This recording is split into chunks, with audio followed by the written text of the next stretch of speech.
10 verse 22d in light of verses 23 to 25. Lives washed for nearness, consecration, community, and continuance. And our bodies washed with pure water. When nearness refuses to remain invisible. Hebrews does not allow nearness to God to remain a purely inward experience. The letter has labored carefully to quiet the conscience, silence the inner courtroom, and secure the believer's confidence before God through the blood of Christ. But the author refuses to stop there. Grace, in Hebrews, never terminates in privacy. What cleanses the heart must also claim the life. And so the final clause of Hebrews 10 verse 22 completes the picture. And our bodies washed with pure water. With these words, the writer moves decisively from the inner forum of the conscience to the visible, embodied life of the believer. Nearness to God is not only something we feel, it is something we live. The God who sprinkles the heart also lays claim to the body. The God who grants access also consecrates a people. This clause prevents a subtle distortion of the gospel, one that is especially common in every age of religious fatigue, the temptation to reduce faith to something inward, invisible, and privately sustained. Hebrews will not allow that move. The same Christ who cleanses the conscience also inaugurates a way of life that is public, embodied, and communal. Hebrews 10 verse 22d teaches that the grace which grants access to God also consecrates the whole person, marking believers as a visible priesthood whose embodied lives prepare the way for perseverance within the gathered people of God. First, bodies washed with pure water, consecration, not atonement. The language is deliberately priestly. The writer speaks of bodies washed, using the perfect participle, lalumenoi, drawn from luo, a verb that refers not to a partial rinsing, but to the washing of the whole body. This is not the washing of hands or feet, nipto, but a full bathing, the kind required for priestly induction. The allusion is unmistakable. In Exodus 29 verse 4, Aaron and his sons were commanded to bathe their entire bodies before entering upon their priestly office. Before any sacrifice was offered, before any incense rose, the priest himself had to be washed. Hebrews reaches back into that imagery and brings it forward into the new covenant, not to reinstate ritual, but to reveal fulfillment. What once belonged to a narrow class now belongs to the whole people of God. This washing does not atone for sin. Hebrews has already been relentless on that point. Blood cleanses the conscience, water does not. Christ's sacrifice accomplishes expiation. Baptism does not repeat it. But this washing seals what the blood has secured.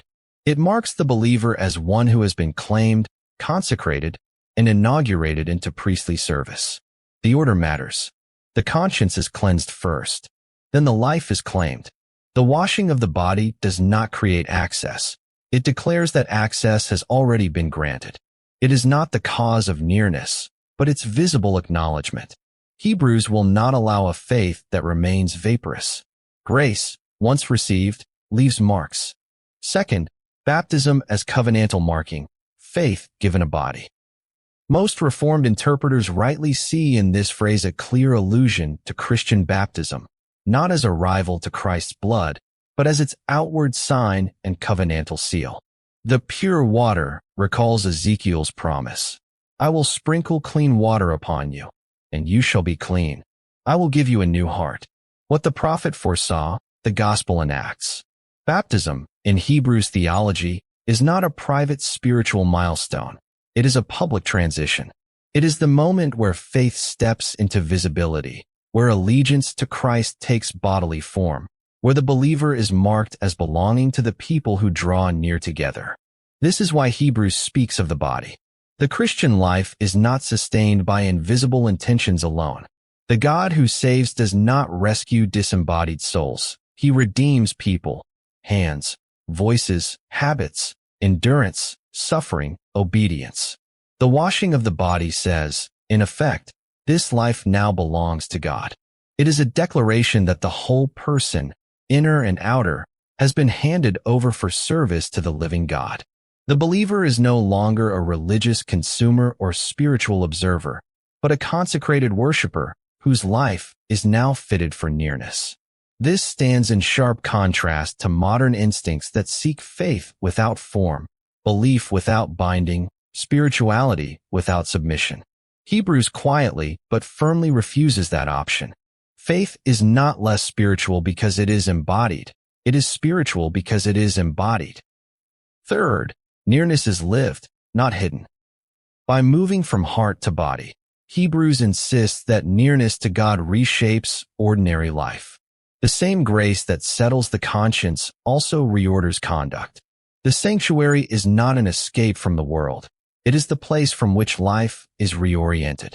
This is why Hebrews speaks of bodies rather than merely actions. The body is the arena of perseverance.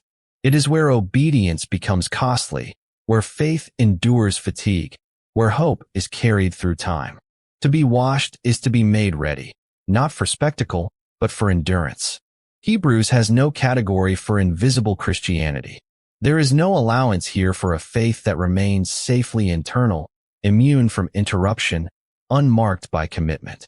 Nearness to God, once granted, must be lived where friction exists, among people, through habits, under pressure.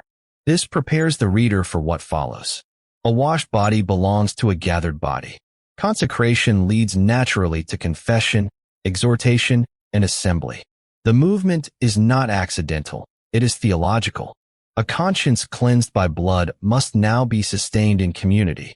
A life marked by baptism must now be lived among others who are marked the same way. Fourth, from consecrated lives to persevering community. This final clause of Hebrews 10 verse 22 does not stand alone. It leans forward into the exhortations that follow. Let us hold fast. Let us consider one another. Do not neglect meeting together. The logic is seamless. Those whose bodies have been washed are not free-floating believers. They are inaugurated members of a priestly people. Their lives now have a location. Their faith now has a context. Perseverance is not sustained by isolated conviction, but by shared practices under a shared priest. This is why Hebrews places the washing of the body immediately before the call to communal endurance. A consecrated life that withdraws from the people of God is a contradiction. The washing does not send believers inward, it sends them together. In a time when faith is often reduced to preference, when commitment feels negotiable, when presence is replaced by distance, Hebrews insists that nearness to God binds us more deeply, not loosely, to one another. The grace that opens the sanctuary also gathers a people who must endure together. Reflections for today. First, this phrase confronts the temptation toward disembodied faith. Many speak warmly of belief while remaining distant from the life of the church. The language is often gentle. I still believe. I'm just not committed. My faith is personal. Hebrews presses gently but firmly. Faith that never takes bodily form is faith that has not yet understood what it means to draw near. The washing of the body declares that Christianity is not merely something we hold inside. It is something we live out, among others, over time. Second, this verse challenges post-COVID patterns of disengagement that feel understandable but remain dangerous. Seasons of distance have trained many to experience worship without presence and conviction without community. What began as necessity has quietly hardened into preference. Hebrews does not shame the weary, but it does warn the drifting. A washed life is not meant to remain unlocated. Grace was never designed to sustain faith in isolation. Third, the washing of the body reframes baptism as a lifelong identity rather than a forgotten event. Baptism marks a beginning, not a graduation. It declares that the believer has been handed over, body and life, to God's service. When temptation returns, when weariness sets in, when the pull toward invisibility grows strong, the washed body stands as a witness. You belong to another realm now. Your life has been claimed. Finally, this phrase quietly resists the notion that inward peace is enough. Hebrews understands that perseverance requires more than sincerity. It requires presence, exhortation, and shared endurance. The God who cleanses consciences also consecrates bodies so that his people may remain near, not briefly, but faithfully, until the end. Conclusion: nearness that claims a life. Hebrews 10 verse 22 does not divide the Christian into parts.